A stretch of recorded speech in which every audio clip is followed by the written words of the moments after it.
terima kasih. Kami mulai ibadah pagi hari ini dengan penuh sukacita, dengan penuh ucapan syukur. Terima kasih Bapa di dalam nama Tuhan Yesus. Haleluya. Amin. Terima kasih Tuhan Yesus.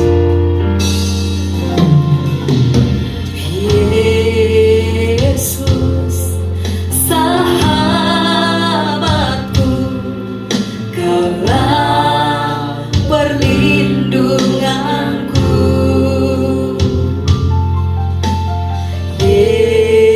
Yesus, Kau Rajaku, Kota benteng hidupku. Sekalipun ku berjalan di dalam lembah yang gelap, ku tidak takut, sebab Kau besertaku. Katakan Yesus Kau sahabatku. Yesus, sahabatku, Kaulah perlindunganku. Yesus, Kau Rajaku, Kota benteng hidupku.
bersama Engkau.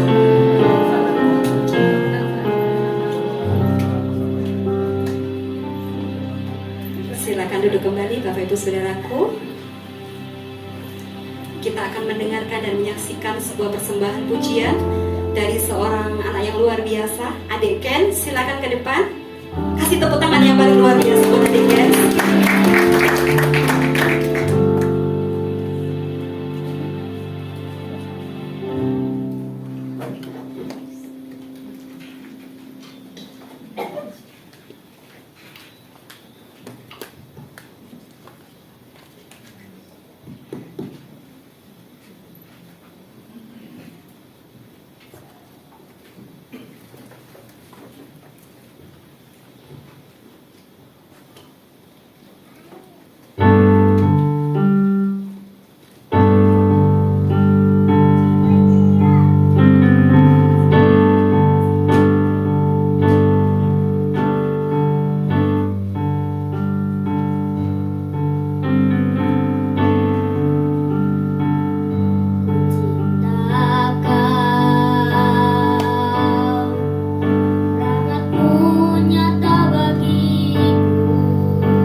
Percaya bahwa apa yang dinyanyikan tadi itu benar ya, bahwa kebaikannya Tuhan itu sampai selama-lamanya buat kita ya.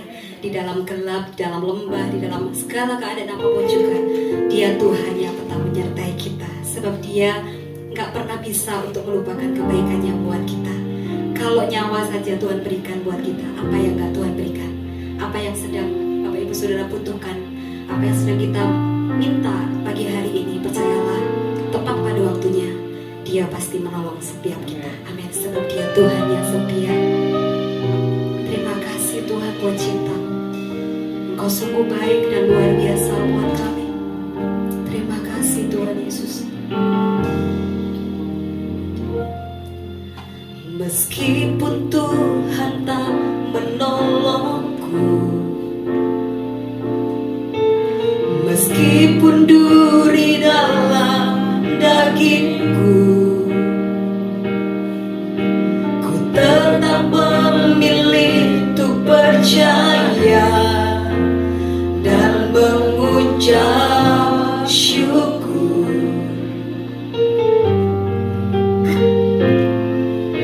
Meskipun doaku tak terjawab, meskipun hatiku habis lenyap, ku tetap memilih untuk percaya dan mengucap syukur.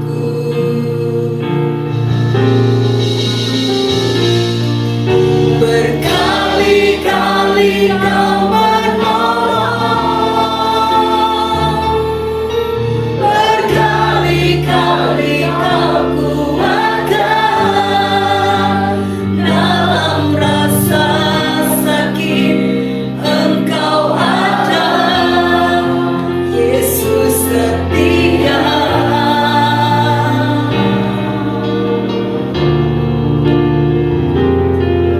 Berkali-kali Kau menolong,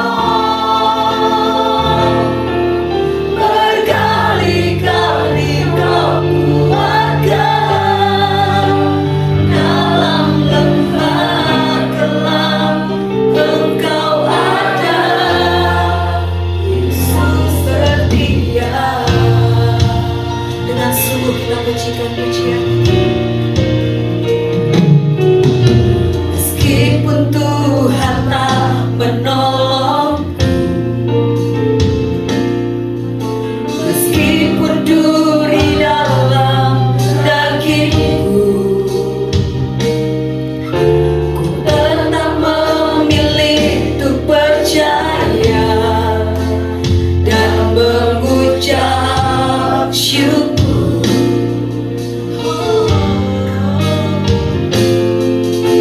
Meskipun doaku tak terjawab, meskipun hatiku habis lenyap,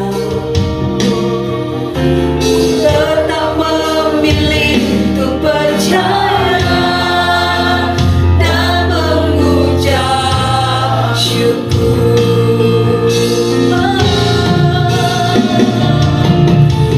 Berkali-kali Kau menolong,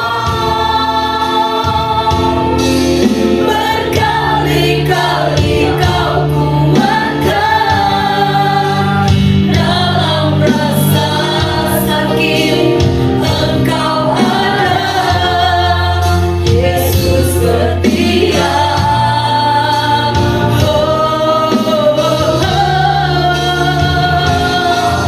Berkali-kali Kau menolong, berkali-kali Kau kuatkan, dalam lembah gelap Engkau ada, Yesus setia. Sambil renungkan kebaikan Tuhan, katakan, berkali-kali Kau menolong, berkali-kali Kau kuatkan,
sepanjang hidup kami. Engkau senantiasa memegang tangan kami. Bahkan ketika kami seringkali berlari menjauh, Engkau mengulurkan tangan kami untuk memegang kami kembali. Terima kasih Bapa di surga. Terima kasih Tuhan Yesus. Engkau satu-satunya pemilik hidup kami.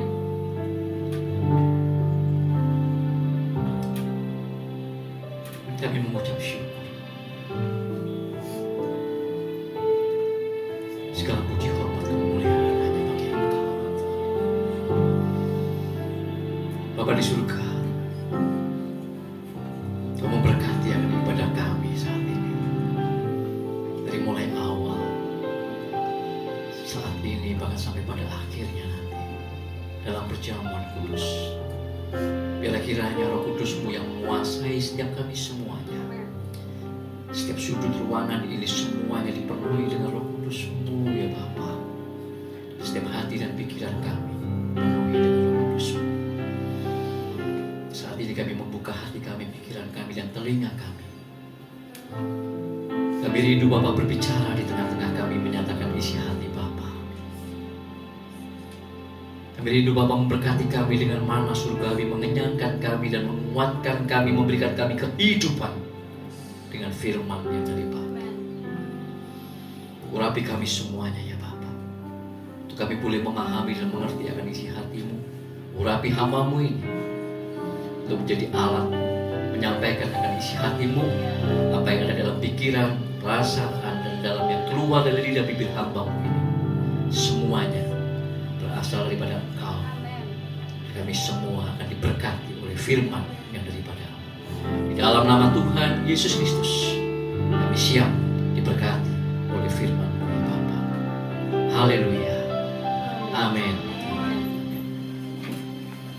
Oke, puji Tuhan. Bapak Ibu, sebenarnya setiap lagu yang tadi dimulai dari kita ibadah sampai kemudian kita mau masuk dalam firman Tuhan, semua syair lagu-lagu itu sejatinya adalah renungan kita.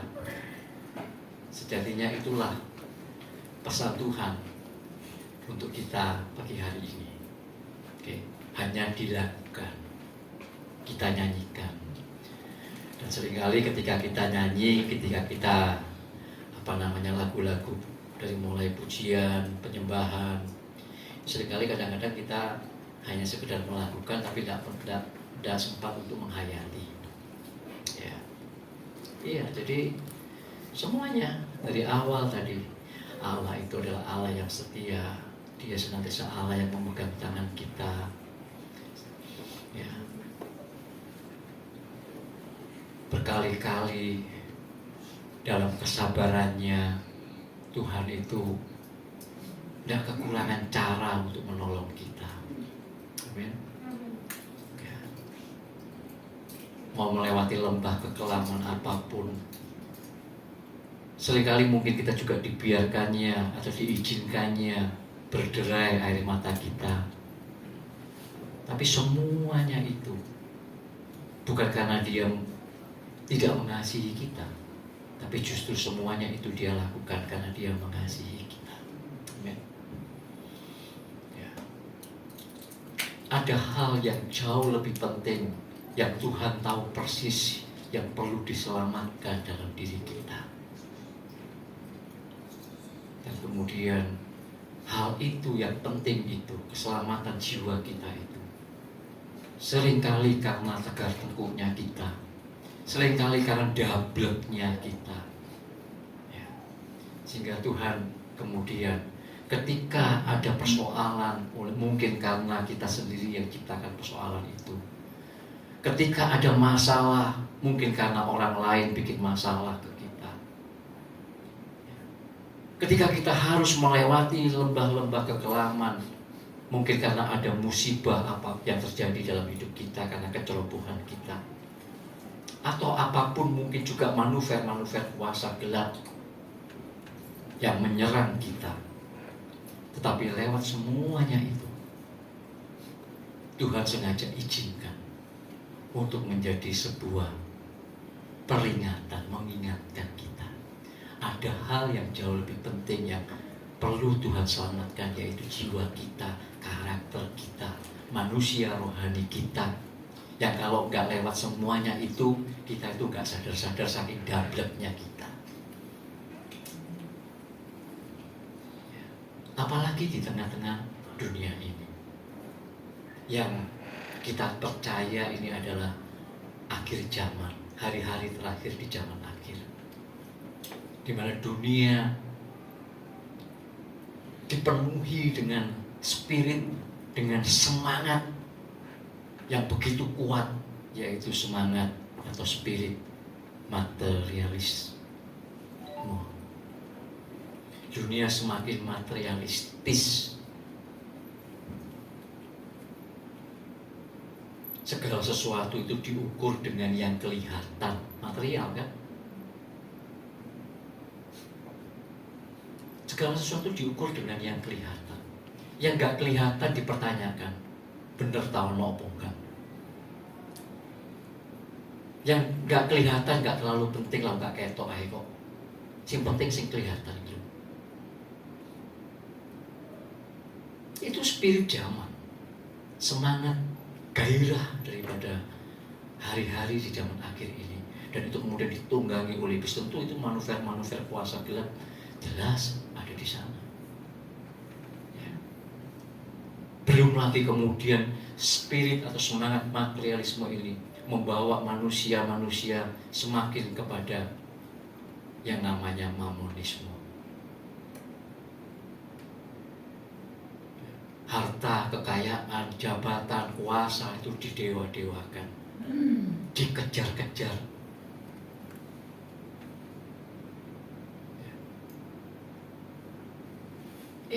Ini spirit mamonisme, penyembahan kepada harta, kekayaan, penyembahan kepada jabatan, kekuasaan, dan segala hal yang ada di dunia ini yang menyenangkan, yang bisa membuat kita itu berkuasa, yang bisa membuat kita itu lebih dari segala.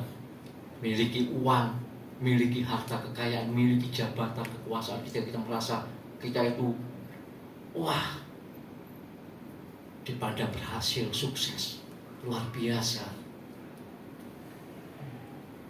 Ya. Inilah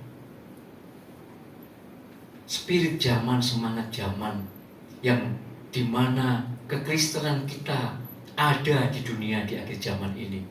Sehingga kemudian kekristenan itu ternyata hari ini pun kita dapati semakin hari semakin rosot. Kekristenan hanya menjadi sebuah agama dengan segala ritual, mungkin juga moral agama, bahkan lebih merosot lagi dari agama. Karena kekristenan semakin hari semakin kesana, semakin berkompromi. Karena memang pemimpin-pemimpinnya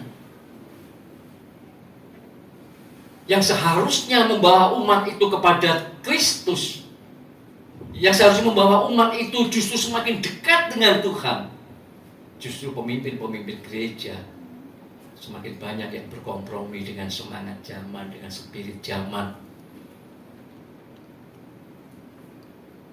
Bagaimana pemimpin-pemimpin gereja ternyata juga justru hidupnya digerakkan, didrive oleh materialisme, bahkan oleh mamonisme. Dari mana, Pak? Tanda-tandanya kok bisa bilang begitu? Lihat saja khotbah-khotbahnya. Nggak perlu menyebutkan nama, saya sekali waktu tiba-tiba lewat di HP saya. Kalau itu TikTok atau IG atau apalah, nggak tahu. Saudara ngerti nggak? Kalau saudara itu memberi perpuluhan 10%, itu artinya saudara sedang join dengan Tuhan.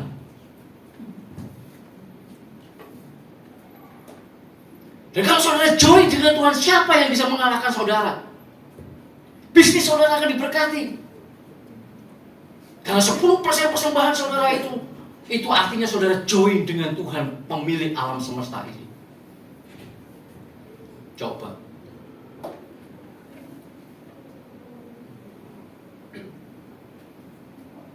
Dari mana pengajaran-pengajaran itu bisa muncul? Belum lagi pengajaran-pengajaran yang lain, yang intinya adalah bagaimana kita bisa berhasil di tempat kerja, bagaimana kita berhasil di rumah, bagaimana kita bisa begini dan begitu, menjalin komunikasi ini dan itu. Ya itu memang hal-hal yang perlu kita pelajari, dalam artian sebagai dalam bersosialisasi dalam masyarakat, dalam kita berumah tangga, iyalah. Tapi kalau seperti itu kemudian menjadi menu khotbah di gereja, bagaimana kalau kita pindahkan saja manajemen itu, ya, sekolah kepribadian itu, parenting itu. Jadi kita cuman terus ada di lingkaran-lingkaran luarnya tanpa kita pernah benar-benar masuk kepada pusat daripada kekristenan itu, yang adalah Kristus Yesus Allah itu sendiri.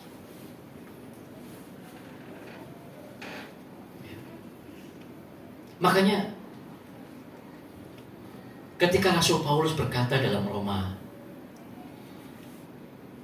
10,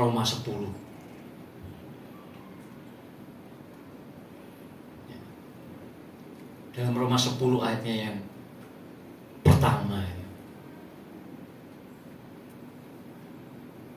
sampai dengan yang ketiga, saudara-saudara, keinginan hatiku dan doaku kepada Tuhan ialah supaya mereka diselamatkan. Rasul Paulus berdoa untuk konteks ini adalah untuk bangsanya, untuk bangsa Israel yang tidak menerima keselamatan, kebenaran bahwa keselamatan itu karena iman, bukan karena perbuatan baik. Memang konteksnya itu Roma 10 ini. Tapi kalau kita mau melihat hari ini, apa yang Rasul Paulus tulis itu juga menjadi sebuah keprihatinan. Seharusnya untuk hamba-hamba Tuhan yang berjalan dalam kebenaran, yang sungguh-sungguh merindukan untuk mengalami persekutuan yang semakin erat dan finalnya nanti di dalam kemuliaan kerajaan surga nanti. Tapi dimulai dari dunia ini, persekutuan yang semakin erat, yang semakin erat. Sementara kita hidup di tengah dunia ini, orang-orang yang memiliki kerinduan yang demikian, maka apa yang Rasul Paulus katakan ini? Aku ingin Tuhan dalam doaku supaya saudara-saudaraku ini loh, Tuhan semuanya boleh diselamatkan. Sebab aku dapat memberi kesaksian tentang mereka bahwa mereka sungguh-sungguh memang kelihatannya giat untuk Allah. Rajin mungkin ini dan itu, seluruh rasanya pelayanan ini, pelayanan itu. Pokoknya sepanjang minggu, Senin sampai Sabtu sampai Minggu lagi ada di gereja. Tidak lepas dari gereja, tidak tahu gimana caranya gereja itu mengikat. Senin ini, Selasa ini, Rabu ini, Kamis ini, Jumat ini, Sabtu ini, Minggu lagi ketemu Minggu. Giat seolah-olah untuk Allah. Tapi ternyata dikatakan Rasul Paulus, tanpa pengertian yang benar. Ayat yang kedua itu. Sebab oleh karena mereka tidak mengenal kebenaran Allah, dan oleh karena mereka berusaha untuk mendirikan kebenaran mereka sendiri, sehingga mereka tidak takluk kepada kebenaran Allah. Ini menjadi sebuah renungan Bapak Ibu. Kehidupan kekristenan gereja di akhir zaman.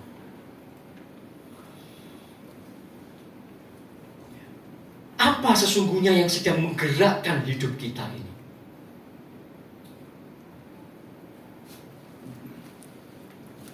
Jangan-jangan kita ini dalam menjalani hidup ini ternyata digerakkan oleh spirit gairah semangat materialisme.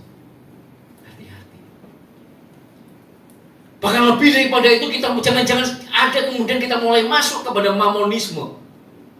Memberhalakan, menyembah kepada harta, kekayaan, uang, jabatan, dan lain sebagainya. Itu yang kita dewa-dewakan. Yang itu yang kita idolakan. Dan bukan Tuhan. Yang kalau sekali-kali kita nyanyi, Yesus, Engkaulah pemilik hidupku, Engkaulah Tuhan yang memiliki aku, hidupku ada di tangan-Mu.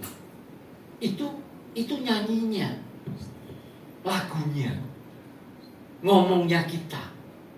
Tapi praktek hidup kita sehari ke sehari ternyata jauh daripada itu. Ada banyak orang Kristen yang kemudian menggenapi apa yang Yakobus 4 ayat 4 katakan.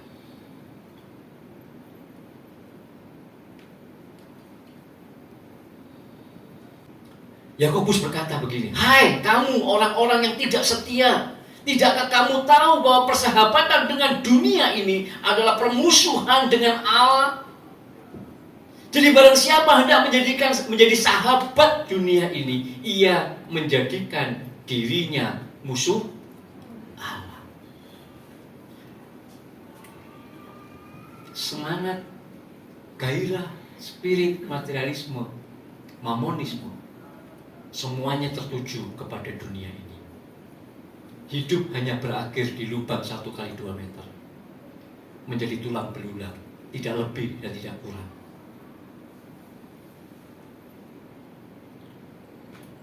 Dan orang-orang yang demikian, yang hidupnya hanya berakhir di lubang 1 kali 2 meter itu, adalah dikatakan sebagai orang-orang yang tidak setia.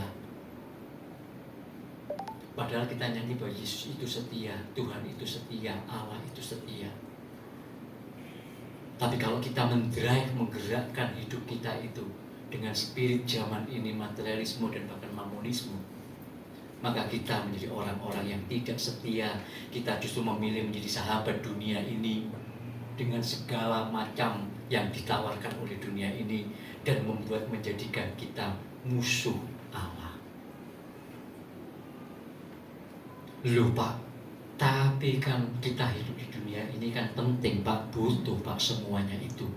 Bahkan gereja pun bisa ada, bisa bergerak, bisa melakukan ini dan itu, semuanya kan juga butuh uang Pak. semuanya kan juga butuh dana. Tuh iya, betul.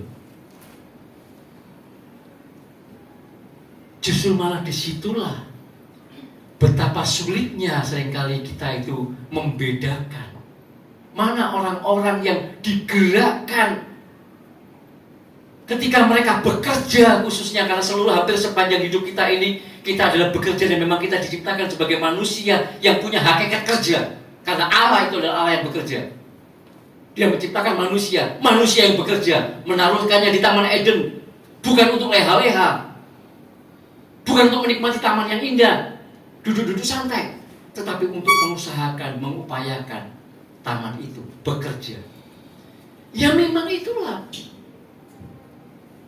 hakikat kita sebagai manusia, memang bekerja.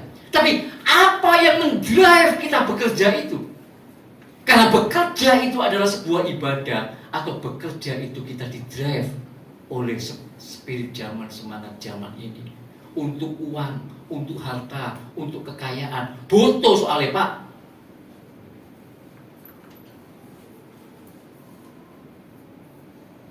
Bagaimana kita bisa membedakan bahwa kita adalah orang-orang yang sekalipun ada di tengah-tengah dunia yang dikelilingi dengan spirit dan semangat zaman yang demikian, materialisme, mamonisme, tetapi kita adalah orang-orang yang bekerja. Tolong kalau saya ngomong bekerja, itu dibaca sebagai beribadah.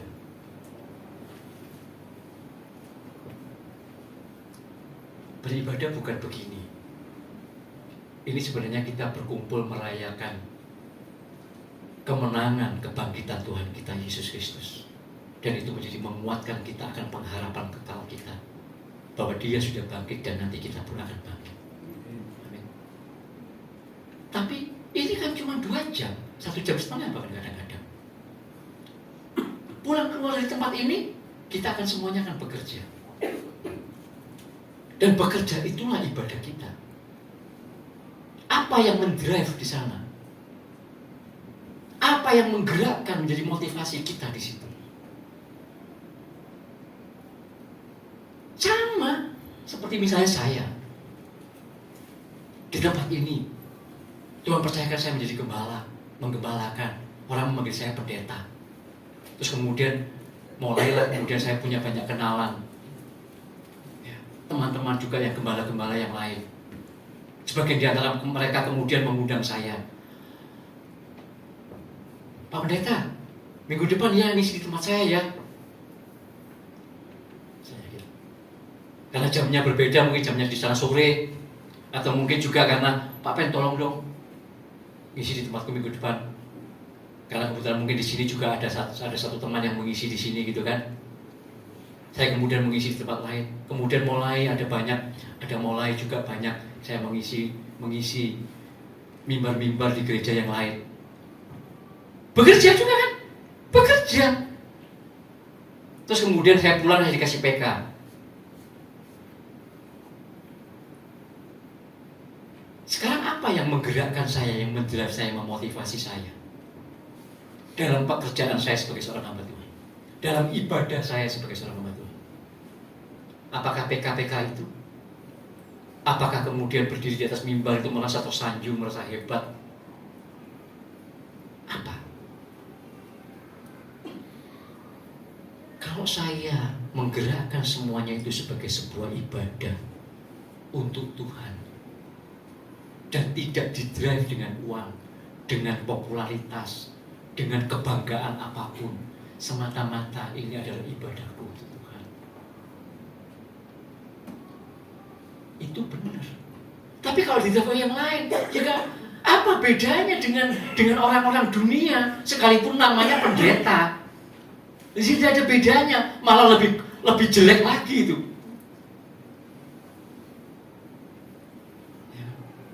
Kesana kemari, cuma supaya sekedar dapat amplop misalnya gitu. Lagi apa?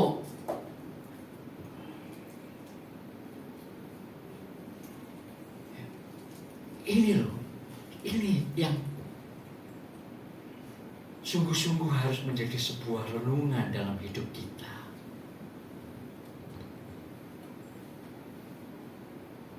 Kalau kita mendengarkan khotbah di hari Minggu dan kemudian kita diminta untuk saudara percaya bahwa surga itu ada, bahwa Allah itu sungguh ada, bahwa kekekalan itu sungguh ada, bahwa kerajaan surga nanti itu kita akan masuk ke sana. Saudara percaya? Mungkin kita akan bisa jawab, yes, ya, aku percaya.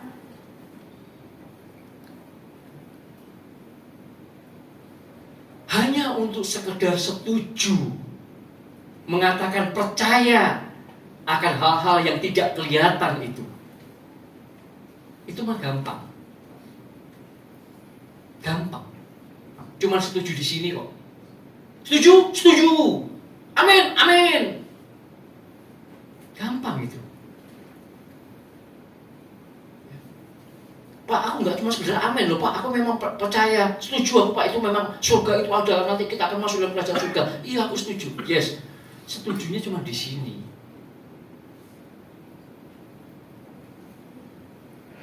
Tapi ketika kemudian apakah kita buktikan dari hari ke hari apa yang kita katakan kita setuju dengan hal-hal yang tidak kelihatan itu, kekekalan, surga, kerajaan surga, pahala kekal, bersekutu dengan Allah Bapa, Putra dan Roh Kudus di kekekalan. Semua itu kan nggak kelihatan. Bagaimana kita hari demi hari menjalani hidup kita itu? Nampak nggak sungguh-sungguh percaya kita, setuju kita itu? Karena di situ membutuhkan komitmen, bukan cuma sekedar kata-kata setuju. Membutuhkan sebuah penyerahan seluruh hidup kita.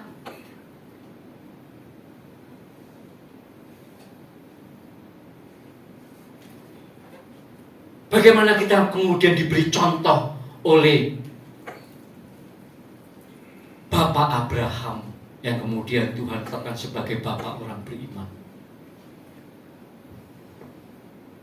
Ketika Tuhan kemudian panggil dia dari Haran, sebelumnya bersama-sama dengan papanya dari Ur Kasdim, berjalan menuju ke Haran.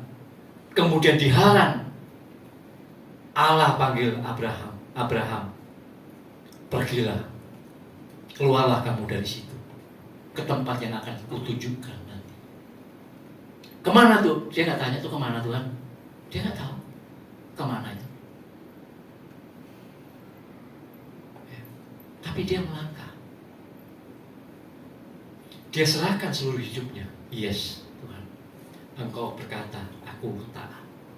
Baru kemudian di dalam Ibrani kita tahu bahwa apa yang Allah tunjukkan, apa yang kemudian Allah mau bawa Abraham itu sejatinya di dalam Ibrani 11 ayat 13-16 itu sebenarnya yang ditunjukkan oleh Allah kepada Abraham ketika dia meminta Abraham keluar dari Haran ke tempat yang akan aku tunjukkan nanti kepadamu. Di mana itu? Ibrani 11 ayat 13.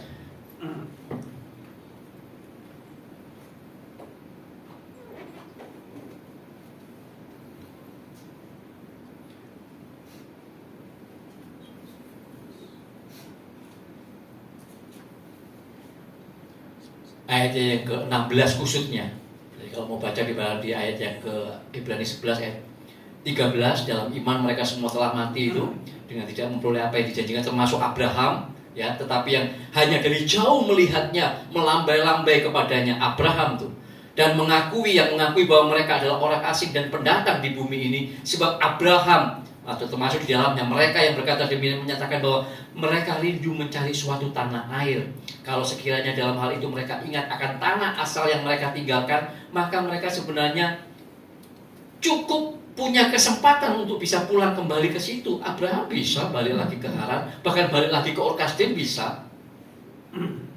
Kalau dia cuma mau melihat hal-hal yang materialisme, karena lembah Someria pada waktu itu, tempat di mana kota Ur Kasdim itu dan Haran itu daerah yang luar biasa secara tapak mata, secara material, secara jasmani. Itu metropolitan pada zamannya. Tapi kemudian mereka, Abraham merindukan tanah air yang lebih baik. yaitu satu tanah air surgawi, nggak kelihatan. Sebab itu Allah tidak malu disebut Allah mereka, karena Ia telah mempersiapkan sebuah kota bagi mereka.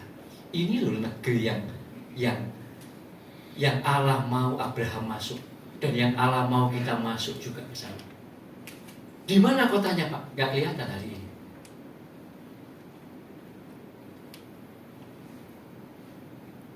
Kalau kita hanya terus digerakkan oleh spirit materialisme, apalagi hedonisme, kita nggak akan pernah bisa menghayati.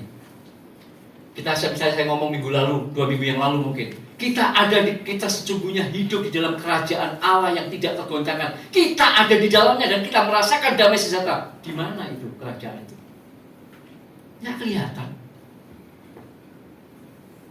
Hanya orang-orang yang kemudian sungguh-sungguh memberikan dirinya, seluruh hidupnya kepada Tuhan, digerakkan seluruh hidupnya sebagai sebuah ibadah, bekerja bagi Allah. Yang tentu pasti di situ pusatnya, fokusnya adalah Allah sendiri. Hanya orang-orang yang demikian yang kemudian bisa setiap hari itu akan mulai semakin menghayati. Kota itu, tanah air itu, kerajaan itu, surga itu memang tidak tak lihat dengan mata jasmaniku, tetapi aku bisa melihatnya dan merasakannya dengan mata imanku. Apakah kita adalah orang-orang Kristen yang demikian? Apakah kita adalah orang-orang Kristen yang menggenapi 2 Korintus 4 ayat 16 sampai 18?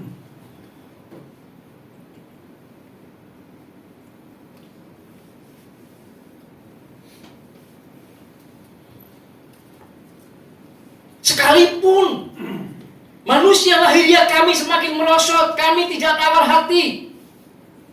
Karena kami tahu manusia rohani kami, manusia batinnya kami dibaharui dari hari ke hari.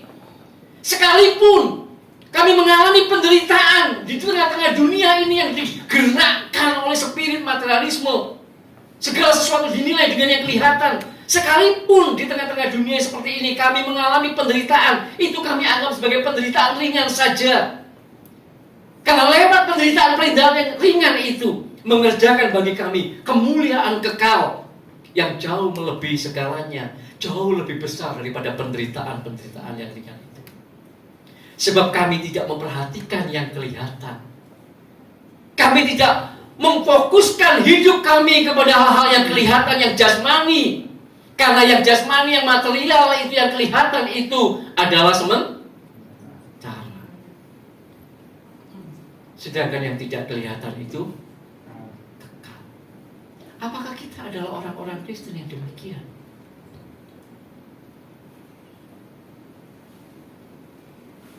Atau jangan-jangan kemudian masih ada banyak. Coba kita cek sebelum kita pagi hari ini mengambil tubuh dan darah Tuhan kita Yesus Kristus dalam perjamuan kudus. Karena sakramen perjamuan kudus itu bukanlah sekedar hanya sebuah sakramen ritual, apalagi rutinitas. Di dalamnya terkandung sebuah makna yang sangat dalam, bahkan hal-hal yang sifatnya mungkin bisa dibilang dalam tanda kutip mistis. Karena setiap kali kita makan tubuh Tuhan dan setiap kali kita minum darah Tuhan, kita tahu di situ ada perkara-perkara mistis dalam tanda kutip yang terjadi.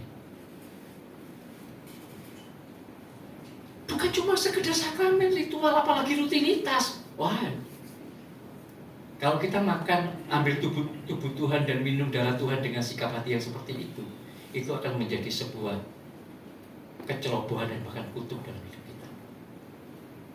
Karena sakramen ini kudus. Dan dalam sakramen ini ada perkara-perkara dalam tanda kutip mistis yang terjadi.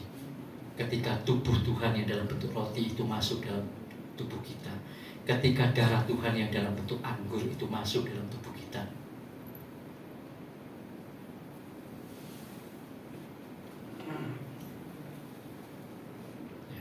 Nanti saya akan bahas sedikit sebelum kita masuk ke situ.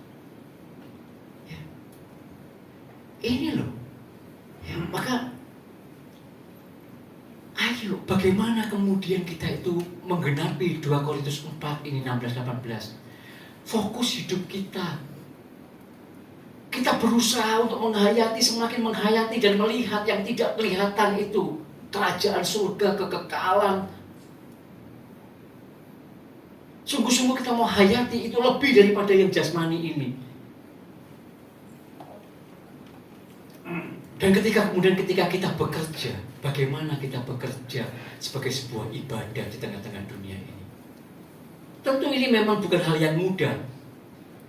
Di tengah-tengah dunia dengan spirit dan semangat yang demikian, materialisme, mamonisme yang begitu semakin hebat dan luar biasa.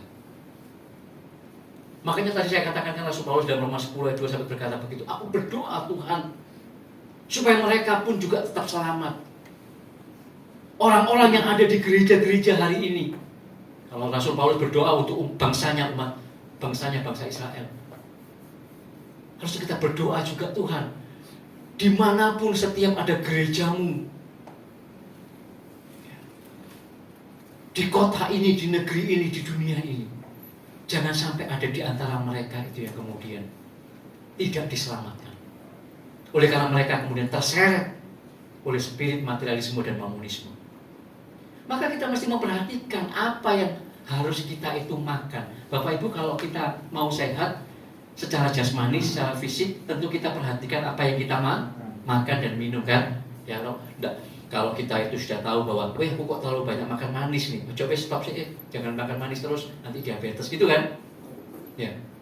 Kalau misalnya kita terlalu banyak merasa, waduh aku makan yang lemak-lemak terus nih, ya, enak sih, gitu ya. Tapi janganlah nanti lemak itu bisa berubah jadi kolesterol di dalam tubuh kita, gitu kan? Makanan-makanan jasmani kita perhatikan. Masalahnya sekarang makanan rohani kita perhatikan enggak? Dengerin khotbah, asal saja lah pokoknya khotbah, wis yang penting ada ayat-ayat Alkitab dibacakan wis pasti bener. Salah.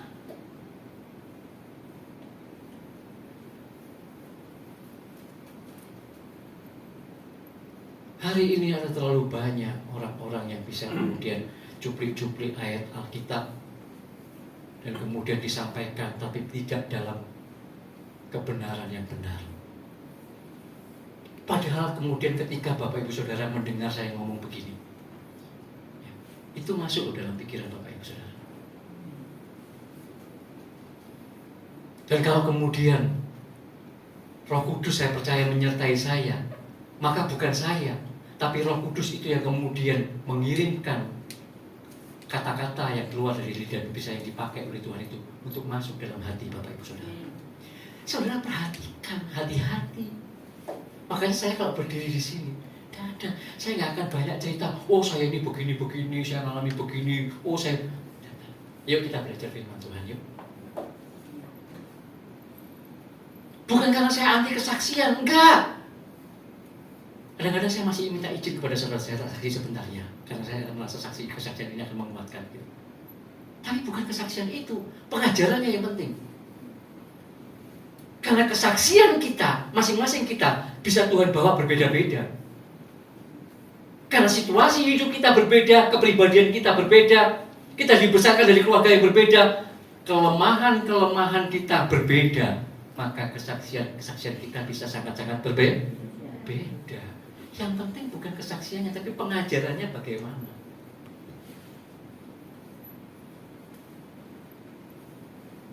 Maka kita penting untuk memperhatikan. Kalau jasmani saja kita makan apa kita perhatikan, maka rohani pun kita juga perlu perhatikan. Karena itu bisa menentukan cara berpikir kita, mindset kita, fokus hidup kita, apa yang akan menggerakkan hidup kita di tengah-tengah dunia ini.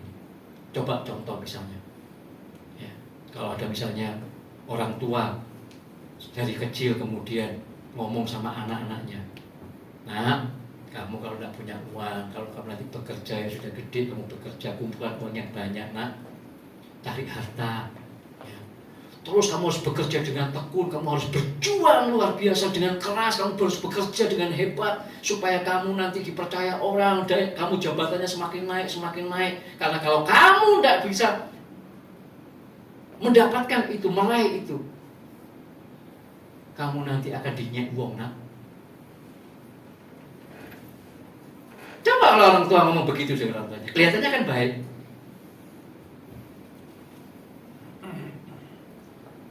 Nanti kalau kamu sudah jabatanmu tinggi, uangmu banyak, waduh mama, papa ikut kamu nak.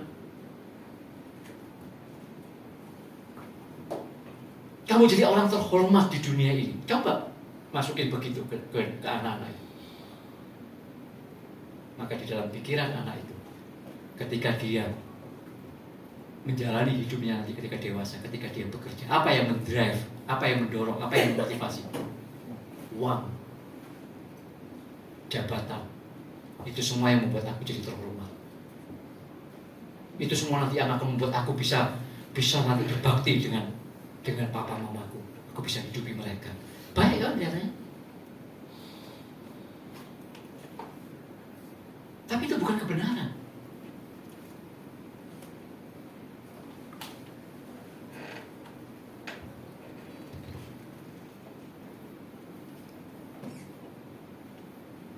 Kalau itu didrive oleh hal-hal yang lain dan bukan sebagai sebuah ibadah kepada Tuhan, maka apapun itu, uang, harta, jabatan, kekuasaan, itu akan menjadi kutuk dalam hidup kita.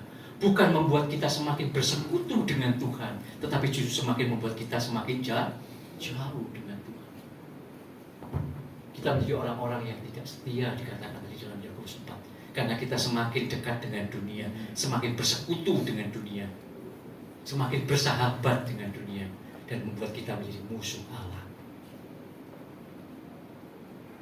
Makanya gak heran ketika Tuhan Yesus sendiri berkata dalam Yohanes 6 ayat 27, ketika dia baru saja membuat mukjizat, memberi makan 5.000 orang.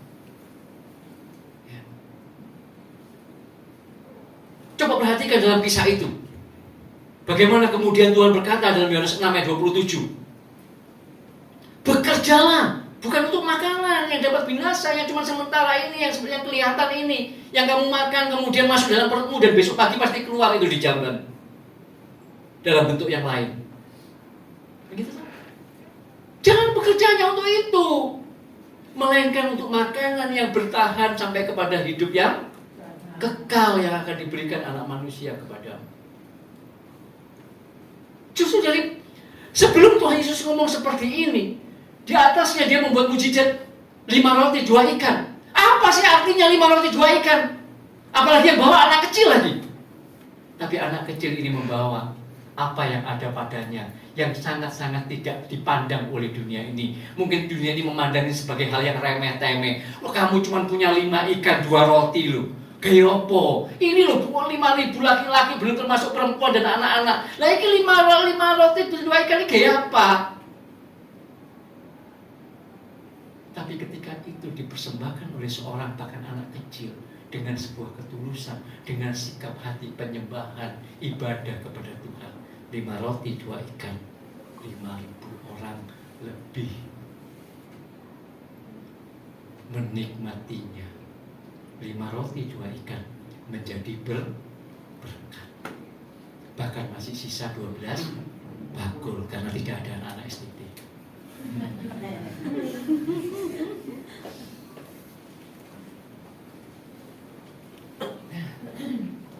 Apakah hidup kita mau juga seperti anak kecil ini?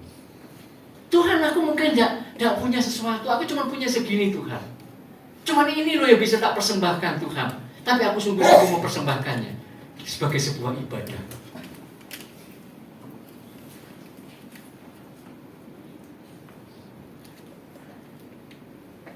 Maka yang kecil itu di tangan Tuhan yang besar akan menjadi sesuatu yang luar biasa. Ya, Bapak Ibu Saudara. Maka kita di tempat ini, kalau kita sekarang berkumpul ya di tempat ini ya, kita berkumpul di tempat ini. Aduh, saya itu hanya terus nanti saya mau berdoa dan berdoa. Tuhan, biarlah di tempat ini ada pengajaran yang benar,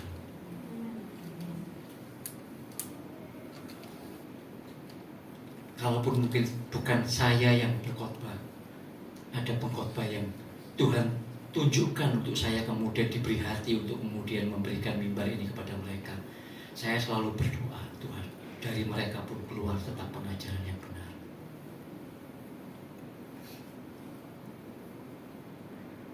Di tempat ini saya selalu gentar dan takut. Saya selalu, Tuhan, aku mau jadi mereka. Kalau Bapak Ibu Saudara, kalau saya ini gembala, saya berdiri di depan, Bapak Ibu lihat bagaimana hidup saya, bagaimana fokus hidup saya, bagaimana cara berpikir saya.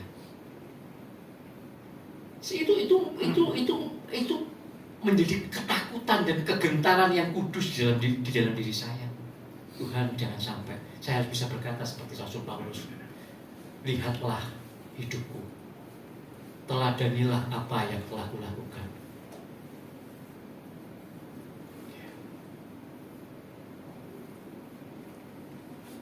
Berapa tanggal 23, 10 hari yang lalu kan, kalau nggak salah kan ada pentapisan uskup yang baru Surabaya kan. Saudara lihat nggak itu? Saya lihat videonya. Karena memang uskup Surabaya yang baru ini itu sesuatu yang unpredictable. Tiba-tiba bisa muncul nama beliau di tengah nama-nama lain yang mungkin secara manusia itu lebih hebat. Tiba-tiba kemudian ternyata Paus sebagai pemimpin tertinggi daripada umat Katolik menetapkan Romo Didi waktu itu ya, kalau sekarang Romo Uskup Didi untuk menjadi Uskup Surabaya.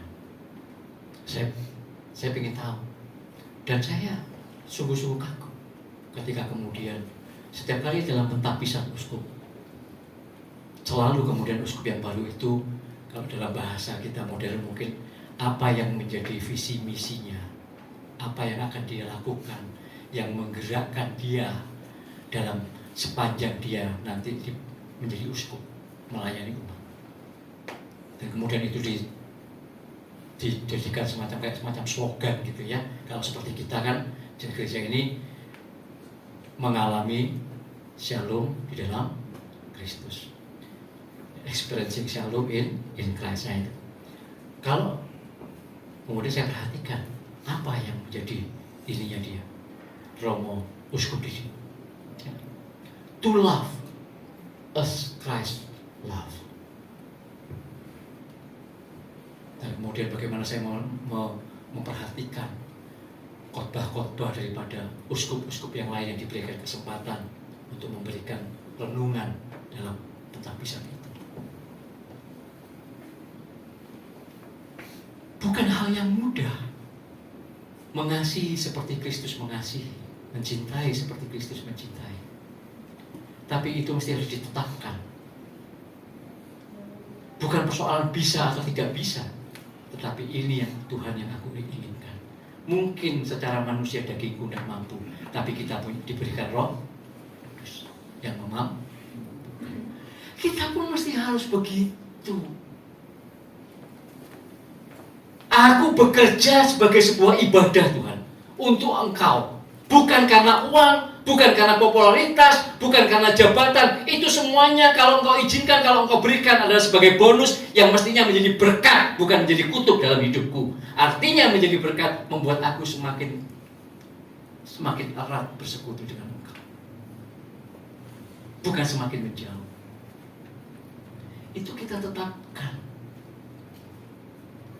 Uangku, hartaku, jabatanku, kekuasaanku, kalau Engkau percayakan Tuhan, itu adalah ibadahku.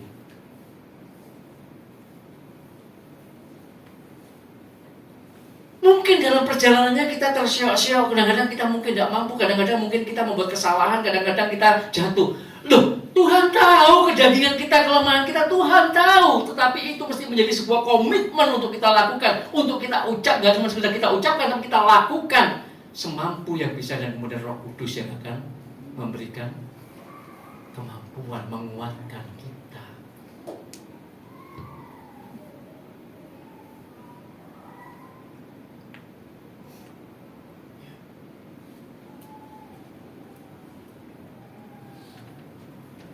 Itu yang mestinya Bapak Ibu Saudara. Makanya Tuhan Yesus bekerja bukan untuk makanan, beribadah. Kalau saya ngomong bekerja, itu beribadah. Karena sudah kadang kita sudah salah kaprah, beribadah dipikirnya yang begini ini ibadah. Bukan. Kalau kita di kantor, kalau kita di tempat kerja kita, kalau kita di masyarakat, tugas-tugas yang Tuhan percayakan kepada kita, kalau saya sebagai pendeta, saya mungkin sebagai pengurus apa gitu ya, yang lain-lain semuanya, termasuk juga di rumah, itu bekerja, itu ibadah kita. Apa yang mendrive kita? Jangan sampai itu tidak menjadi ibadah kita. Hanya semata-mata kita mau melihat keuntungan, kita mau melihat uang, kita mau melihat cuan di sana. Jangan. Kan kalau anak-anak muda hari ini kan, saya kemarin juga lewat itu apa itu sekarang ini, YOLO, ya gitu kan? Ya YOLO. Betul gak? Ada yang tahu? Loh kok gak tahu? Iya kan anak muda. YOLO, you only live once. Kamu cuma hidup satu kali aja, makanya ini belum tentu positif, belum tentu negatif loh. Tergantung. Kalau saya bawa ke rohani ya, kamu cuma punya kesempatan hidup di dunia ini cuma satu kali. Kalau di satu kali ini kamu gagal, kamu akan gagal di kegagalan. Oh itu, you only live once. Tapi buat orang-orang yang itu ketika menciptakan YOLO, dia katakan hidup ini cuma satu kali di dunia ini, kita gunakan kesempatan ini dengan mau menikmati ini, mau menikmati ini. Kalau kamu pergi ke sana ya pergi, kalau kamu makan ini makan, kalau kamu mau beli ini beli, gitu kan? Nggak ada lain lagi, karena memang spirit materialisme. Tapi kalau saya dengar YOLO, you only live once, bagi saya ini kesempatan satu-satunya.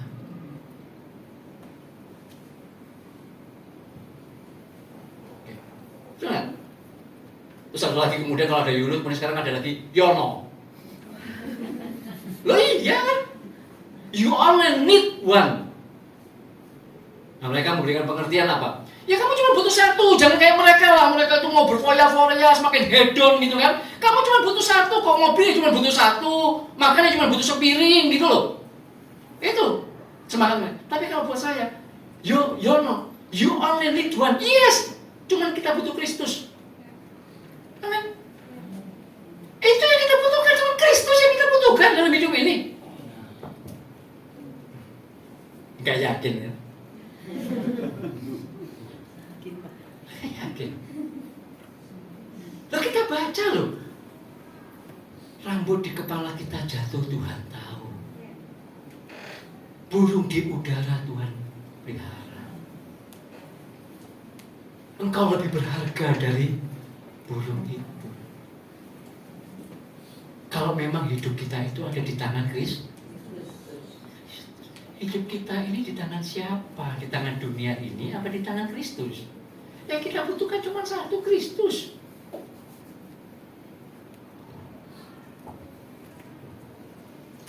Ya kan? Nah maka itu, kalau sekarang kemudian ya, kita mau masuk dalam perjamuan kudus, makan tubuh Tuhan dan minum darah Tuhan. Tadi saya ngomong, jangan jadikan ini sekedar sebuah sakramen yang ini ritual Pak, ini biasa, wis rutin kita lakukan begini, sebulan sekali juga kita lakukan begini Pak. Bukan. Kalau kita itu masih diberi kesempatan untuk makan dan minum, makan tubuh Tuhan dan minum darah Tuhan dalam perjamuan kudus, itu juga adalah sebuah anugerah, amin.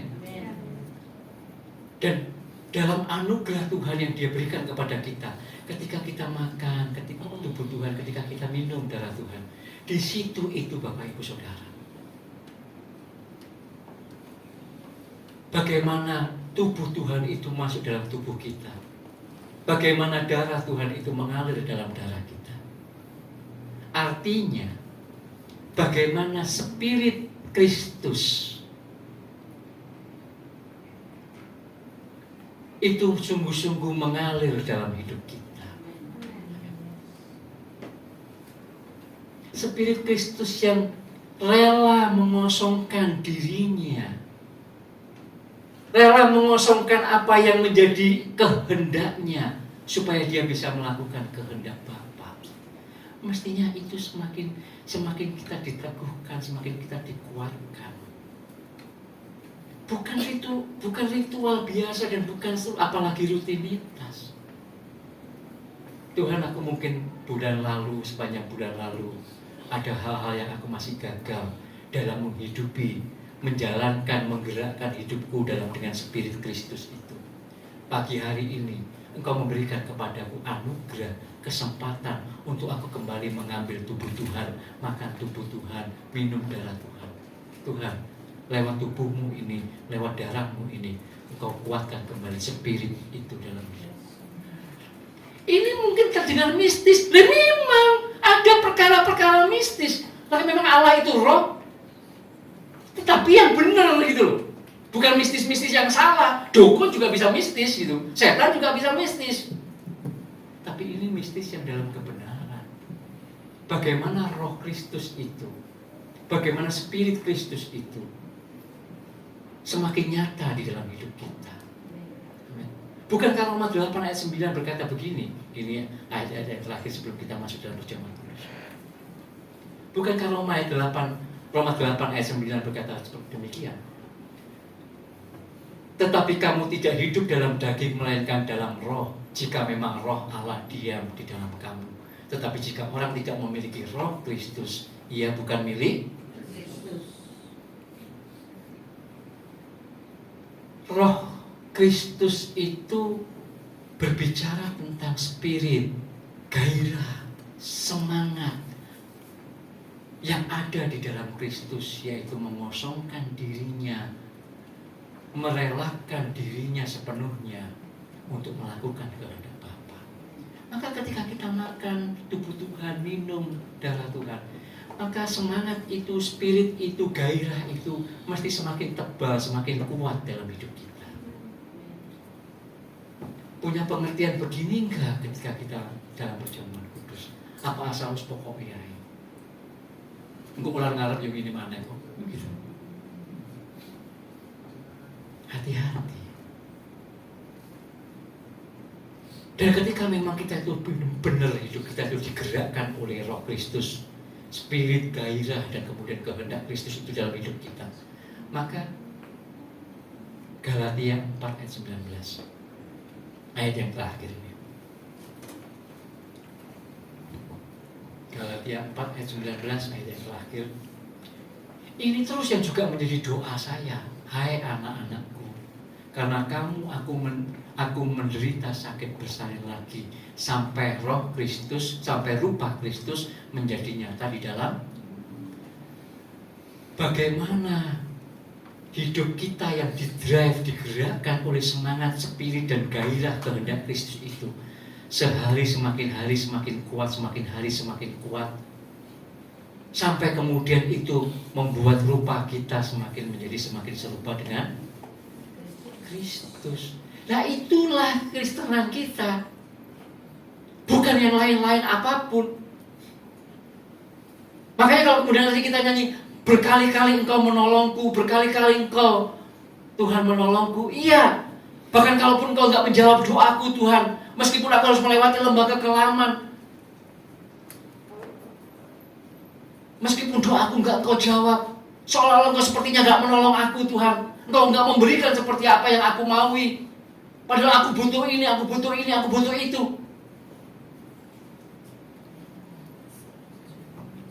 Maka malam pagi hari ini ketika kita makan tubuh Tuhan dan minum darah Tuhan, ayo kita ambil itu. Kalau ada di antara kita yang seperti sekarang ini mungkin, Tuhan Kau tahu aku butuh ini loh, aku butuh ini loh, aku butuh ini. Maka ketika kita nanti mengambil tubuh Tuhan dan darah Tuhan, ketika kita meminumnya, kita mengatakan, Tuhan, aku milik.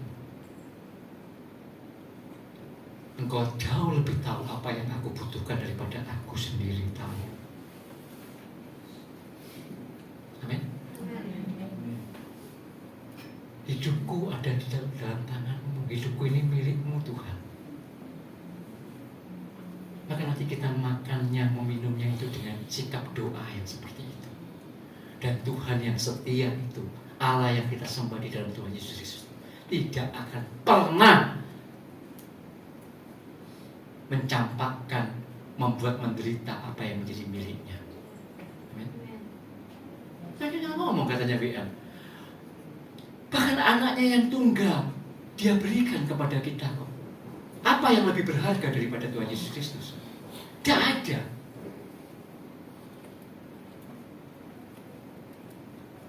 Mungkin hari ini kita sedang butuh pekerjaan. Hari ini kita butuh, mungkin sedang mengalami masalah ekonomi. Kita butuh, Tuhan kau tahu akan kebutuhanku akan keuangan.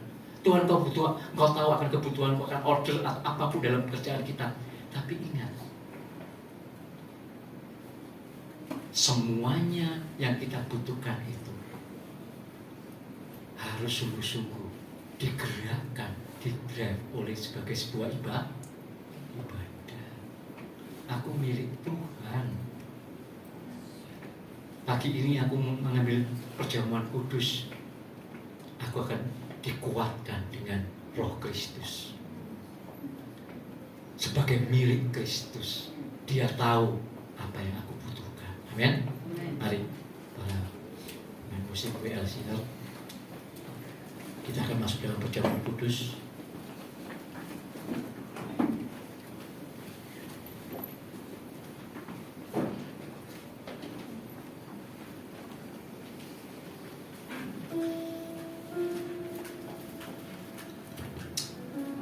Bapa di surga, di hadapan kami ada roti dan anggur. Kami tahu ini adalah roti dan anggur yang biasa, tetapi kami percaya di dalam Tuhan Yesus Kristus, oleh anugerah-Mu, Engkau yang menyucikan dan menguduskan roti dan anggur yang biasa ini menjadi tubuh dan darah Tuhan kami Yesus Kristus. Saat kami memakannya, saat kami meminumnya, dengan iman kami percaya. Kami makan tubuh Tuhan, kami minum darah Tuhan. Terima kasih ya Bapa untuk perjamuan kudus yang Kau melayakkan setiap kami untuk ambil bagian pada pagi hari ini. Haleluya. Bapak Ibu Saudara yang dikasihi Tuhan, percayakah kita bahwa anggur yang kita angkat tinggi ini adalah darah Tuhan kita Yesus Kristus yang telah dicurahkan untuk penebusan kita? Minumlah dalam nama Tuhan Yesus Kristus.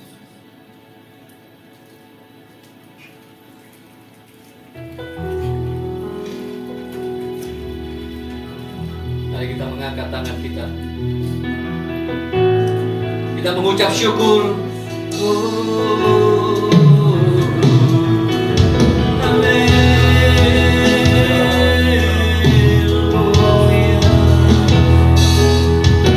Terima kasih Tuhan.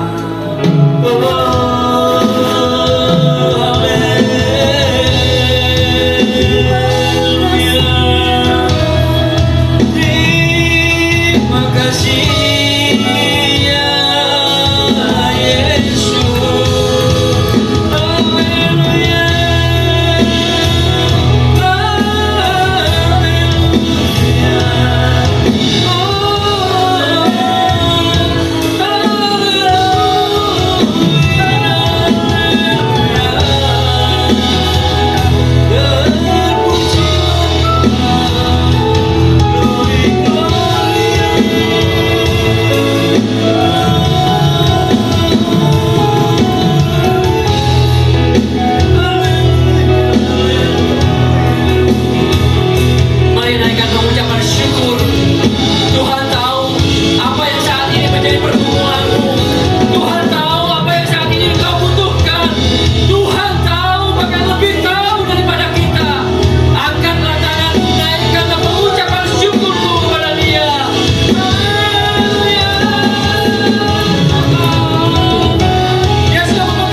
Hidup kami ada dalam tangan-Mu ya Tuhan. Engkaulah yang memiliki dan pemilik hidup kami. Biarlah kiranya Roh Kudus-Mu yang menolong kami, menguatkan kami, dan perjamuan kudus pada pagi hari ini semakin memperteguh iman kami, percaya kami, dan menguatkan kami bahwa segenap hidup kami adalah milik-Mu Tuhan. Segenap hidup kami adalah ibadah kepada-Mu Tuhan. Apa yang kami lakukan, apa yang kami kerjakan, semuanya adalah ibadah hanya bagi kemuliaan-Mu Tuhan. Engkau yang tahu apa yang kami butuhkan untuk ibadah kami kepada Engkau. Engkau yang tahu Tuhan. Kalau hidup kami ini adalah ibadah kepada-Mu bagi hormat kemuliaan-Mu, Engkau tahu apa yang kami butuhkan. Engkau yang akan mencukupkan segala yang dibutuhkan untuk ibadah kami kepada-Mu. Terima kasih Bapa di surga. Kami mengucap syukur pagi hari ini. Kami mengangkat tangan kami dan kami memandang kepada wajah-Mu ya Bapa. Jemaat Betani Shalom Family yang dikasihi Tuhan, saat ini pulanglah, terimalah berkat dan rahmat yang baru dari Bapa kita di surga. Turun tercurah limpah di dalam kehidupan-Mu, dalam keluarga-Mu, pekerjaan-Mu, dan setiap apapun yang dikerjakan oleh tangan-Mu akan dipenuhi dengan berkat dan rahmat yang dari Bapa. Cinta kasih-Nya yang di dalam Yesus Kristus Tuhan yang sungguh sempurna, dan persekutuan Roh Kudus itu yang senantiasa akan menguatkan-Mu, itu yang akan senantiasa menolong-Mu, itu yang akan senantiasa menuntun-Mu, itu yang akan senantiasa membuat-Mu berhasil untuk melakukan kehendak Bapa di sepanjang hidup-Mu di dunia ini. Engkau adalah anak-anak Bapa di surga yang diberkati oleh Bapa dengan berkat-berkat-Nya yang limpah. Di dalam nama Tuhan Yesus Kristus, semua kita yang sudah diberkati, sama-sama kita katakan